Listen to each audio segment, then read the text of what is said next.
Ngayong meron ng bagong coach, itong Converge Fiber Xers, itong si Franco Atienza, plus kasama na itong si active consultant Raiko Turoman at assistant coach Charles Chu, mukhang handa na silang gumawa ng moves para mapalakas yung kanilang lineup at mukhang kasama dito ang isang trade kabilang itong NLEX Road Warriors at ang Barangay Ginebra.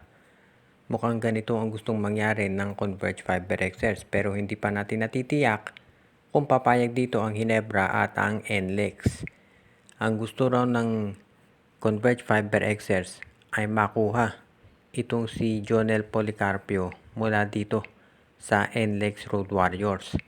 Samantala naman, dito sa Barangay Ginebra, mapupunta itong si Alex Stockton.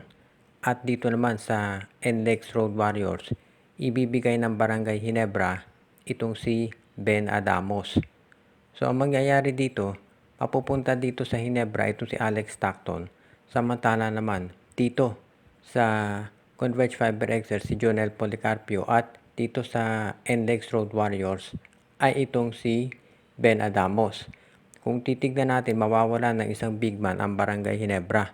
Pero hindi naman daw yan magiging concern ni Coach Tim Cone dahil mukhang on the way na itong si Cade Flores mula sa Northport Batang Pier dito sa Ginebra, so hindi magiging problema yan.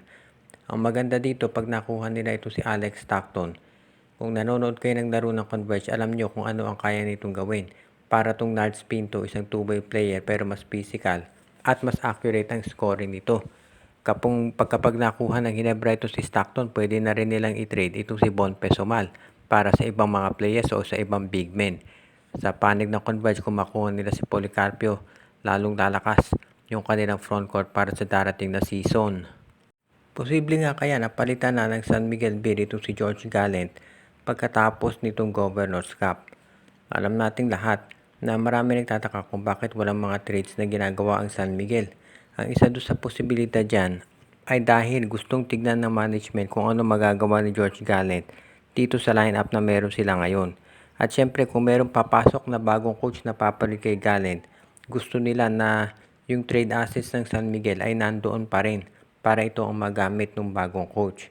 Kaya tignan natin kung ganito nga ang magiging sitwasyon. Ang maliwanag dito, malakas itong posibilidad na itong San Miguel Beer ay gumawa ng mga movements pagkatapos nitong Governor's Cup kung sakaling hindi sila ang mag-champion. Hindi sapat para ito si George Gallant ay makapasok sa finals. Kinakailangan mag-champion itong San Miguel Beer dahil sa lakas ng kanilang roster. Ito ngayon ang sitwasyon. Hindi lang actually si George Gallant, kung hindi, maski na itong si Coach Leo Austria, yung pinalitan niya kung inyong maalala. Ganito ang naging sitwasyon ngayon, kaya kailangan tignan natin mabuti kung iyan ay magagawan ng paraan nitong San Miguel Beer. Dahil kung sila ay natalo dito sa Meralco Bowl, kinakailangan na siguraduhin nitong San Miguel na sa susunod sila ay magcha-champion na. Dahil medyo matindi yung haharapin nilang problema kapag sila ay hindi pa nagkampiyon. Makaaasa tayo ng matinding revamp dahil hindi naman sikreto na ang gusto ng San Miguel ay maka-Grand Slam sila dahil hindi na rin bumabata si Junmar Fajardo.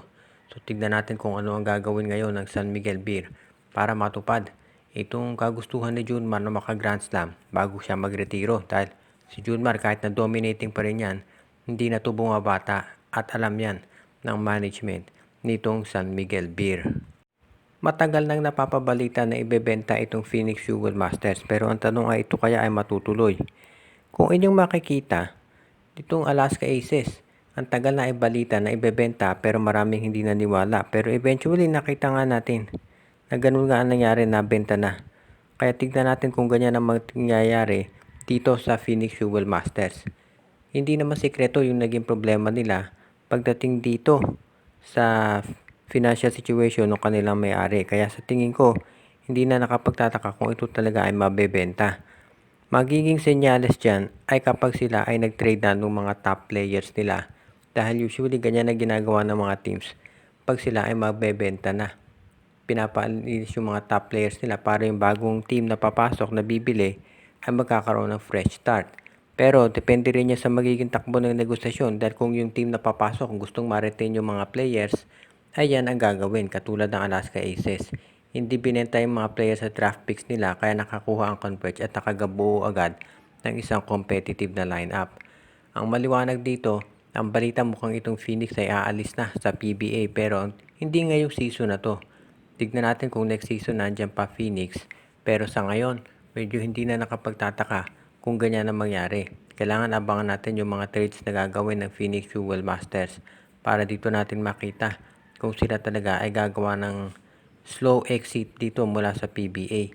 Kung mangyari yan, kinakailangan yung papalit dito sa Phoenix ay determinado ring manalo dahil ang worst case scenario dyan, ang papasok dito sa PBA para pumalit sa Phoenix ay katulad ng Terra Firma, Blackwater at Northport. Mga teams na wala naman talagang balak manalo. Kaya tignan natin mabuti kung ano ang gagawin nitong Phoenix Jewel Masters at kung ano ang magiging response ng PBA just in case nga umalis itong Phoenix mula dito sa PBA. Posible nga ba na ibalik ng TNT Tropang Giga itong si Jojo Lastimosa bilang head coach?